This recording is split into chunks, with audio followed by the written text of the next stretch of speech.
This is not a safe space. It's a listening one. There's a difference.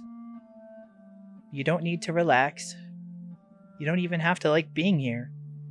You just have to stay, even when it echoes.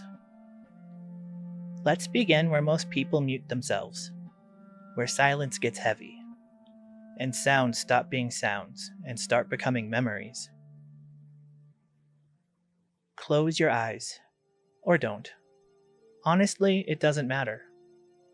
The swamp sees you either way. It always has. Even when you tried to disappear by staying very, very still. But you're going to listen now. But not to me.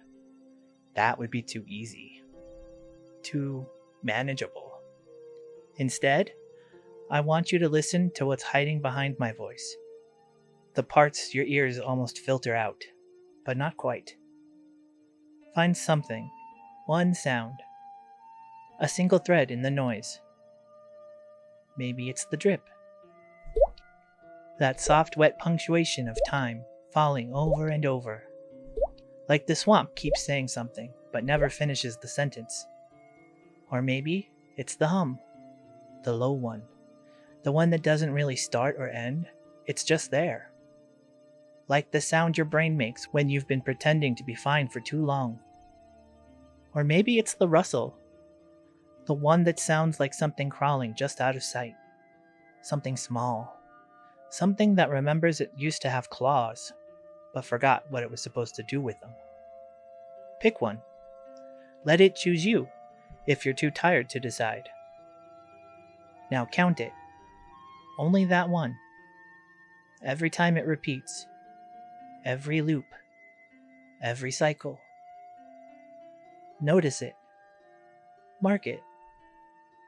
Whisper the number in your head, or let your fingers tap out each count like Morse code to your own nervous system. 1, 2, then static again, then 3. That's already enough. You're doing it. There.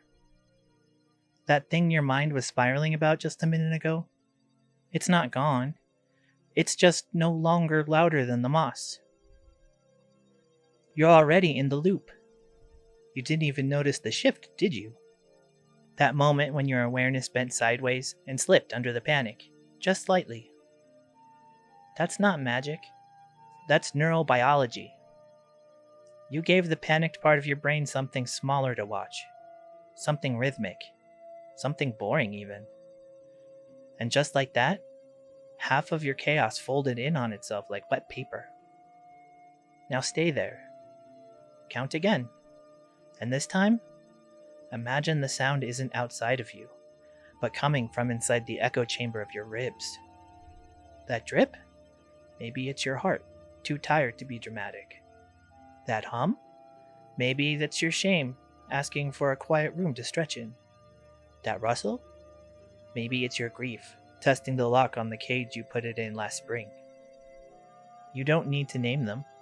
You just need to listen. And keep listening.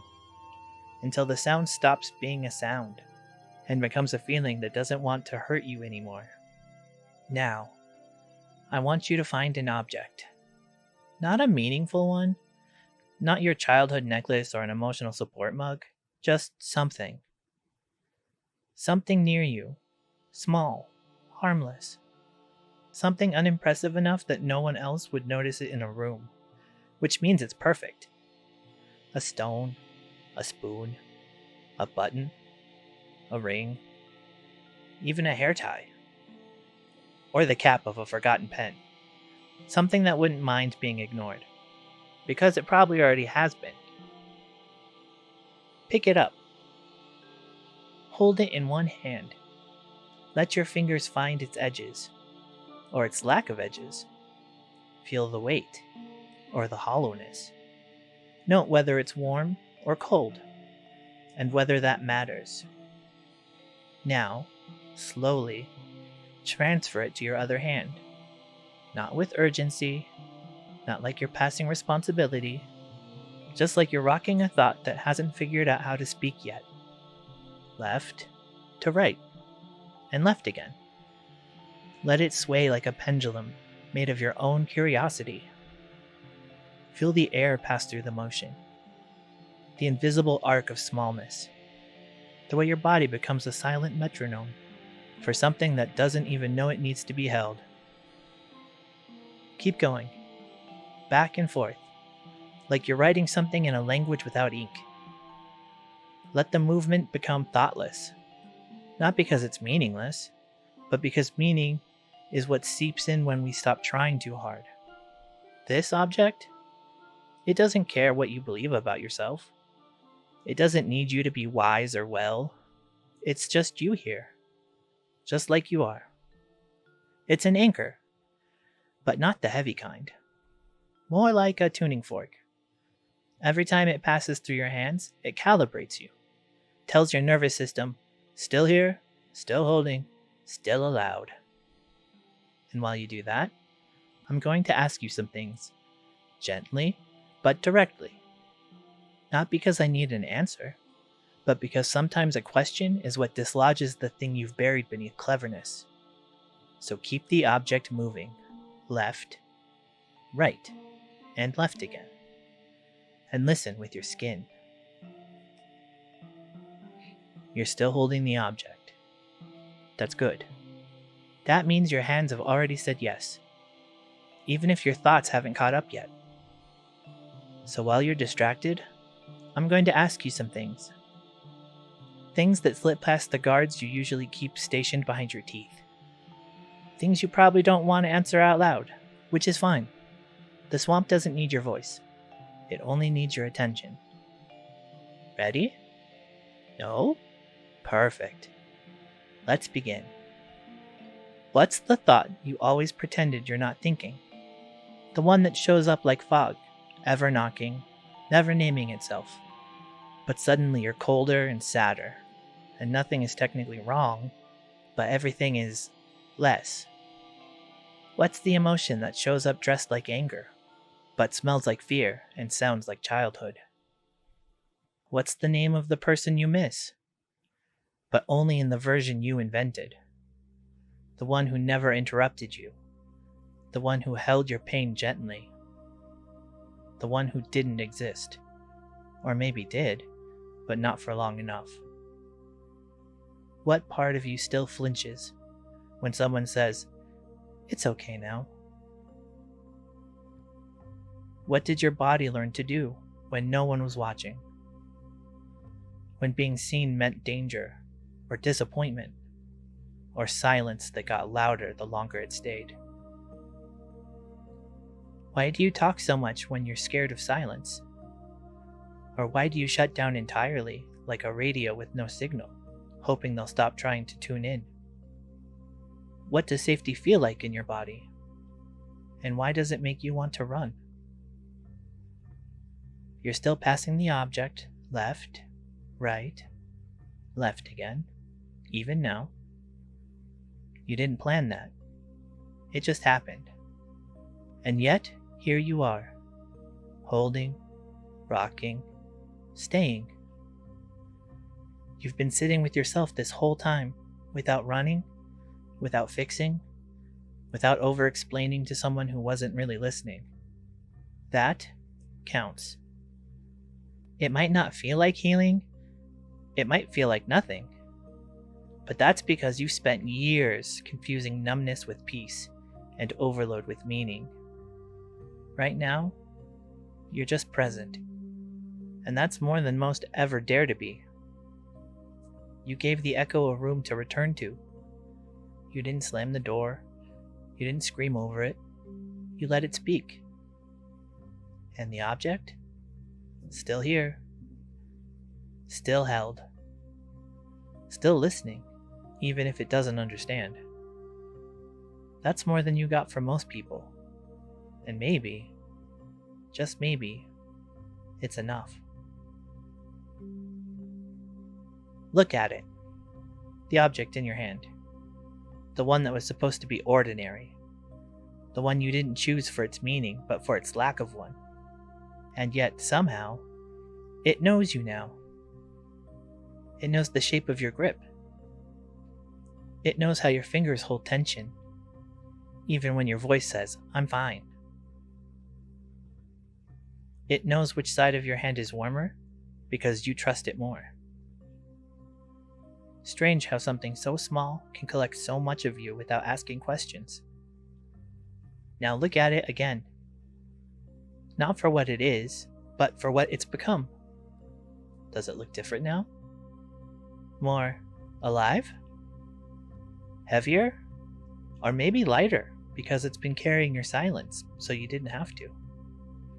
Feel its surface, its edges, its imperfections, and imagine for just a second that it wasn't always this shape. That maybe, just maybe, its current form is because of how it was held. Bent by pressure, smooth by repetition, like you. Now, whisper something to it. Out loud, if you're alone. Or in your mind, if the air feels thick with unsaid things. Don't make it profound. That's not what this is for. You're not performing for the swamp. You're not earning catharsis. Say something simple, honest, like, "I remember you." Or, "I don't know what you are, but you stayed." Or, "You're the only thing I haven't dropped this week." And even, "I'm sorry, I needed you." Let the words hang. Don't chase them. Don't explain them. Just let them echo between your fingers. Now hold the object still. Don't pass it back and forth anymore. Just let it rest. Let your hands become still enough that even your nervous system starts to believe you're safe, or at least no longer running. Maybe this object isn't magical. Maybe it's just a button, a spoon, a coin, a nothing. But it's a witness. And sometimes that's the difference between disappearing and surviving. It held your focus when you couldn't hold yourself. It absorbed something you weren't ready to say out loud. It stayed. That's all. And sometimes that's enough. So, you're still here. Still holding that object. Still breathing? You thought this was background noise, didn't you? Some glitchy cat in your ear mumbling metaphors while you zoned out. And yet, look where you are. Still, present, listening. That's the trick. That's the echo. You let something unremarkable, a spoon, a rock, a damn paperclip, anchor your entire nervous system without realizing it. You let a swamp-born voice guide you through silence, and now you're sitting in a room that hasn't changed, but somehow feels different. That's regulation. Don't flinch at that word. You didn't have to name it to do it. That part of your brain that always waits for danger, you distracted it long enough for safety to slip past the guards. And all it took was your attention to something real in your real hands in this moment. You tuned in. You stayed. You survived the static. The object?